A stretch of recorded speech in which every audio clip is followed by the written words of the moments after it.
Something strange happens when people talk about money. If someone says they want to help people, we admire them. If someone says they want freedom, we respect them. But if someone says, and dare they say, they want to become wealthy, suddenly people get uncomfortable. Then they start saying things like, money is evil, rich people are greedy, wanting wealth is materialistic. But here's the strange contradiction. In the world we live in today, almost every form of freedom requires money. Food requires money. Shelter requires money. Security requires money. So here's the real question. If money buys freedom, why are we taught that wanting it is wrong? Why are we taught to feel guilty to want the very thing that allows us to live? Many people never consciously decide what they believe about money. Instead, we inherit our beliefs from our parents, from religion, from society. And these beliefs quietly shape the way we live our lives. Some people grow up hearing things like, rich people are selfish. Money changes people. Wanting wealth means you are materialistic. And when you absorb these messages as a child, something interesting happens. You develop a subconscious relationship with money. Part of you knows you need it to survive, but another part of you believes that wanting it makes you a bad person. This creates a deep psychological conflict. You need money, but you feel uncomfortable pursuing it. And when you finally earn it, you may even feel the urge to get rid of it quickly, because deep down, your mind has already labeled it as morally suspicious. There's also a moral story embedded in every culture. The story that says virtue looks like sacrifice, working extremely hard, enduring exhaustion, sacrificing your health, giving up your time.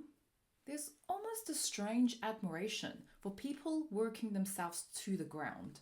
But if someone escapes the system, if someone builds wealth and gains their freedom over time, suddenly we become suspicious. How do they do it? They must have exploited someone. They must have done something shady. But if we pause and think about it, creating wealth from nothing is actually an extraordinary achievement. Building a successful business requires enormous effort. You must develop discipline. You must learn how to solve problems. You must understand people.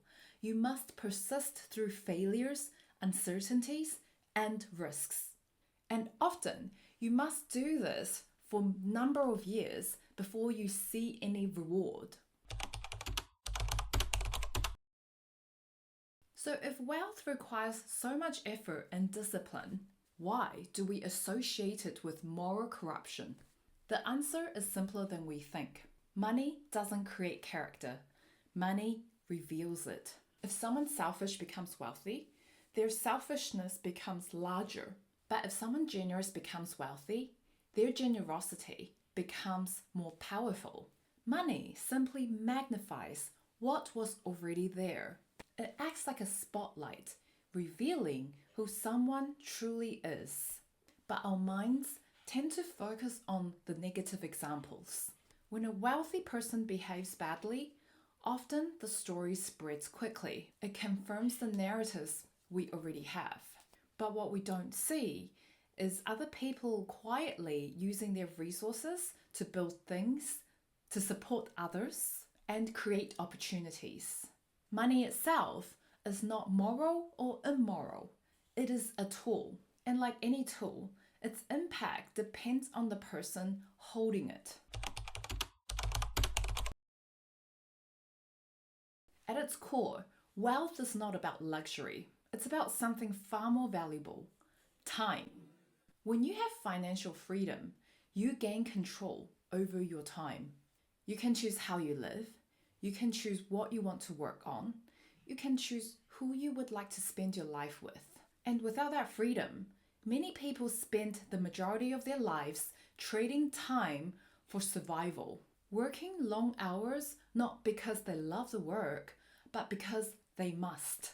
This is why money matters, not because money is meaningful, but because the freedom it provides us to pursue what truly is, such as love, family, creativity, purpose, and contribution. Money is not the meaning of life, but it can create the conditions that allows the meaning to flourish. So the real question isn't, should we pursue money? The real question is, who do we become while pursuing money? If we focus only on wealth, we risk becoming empty.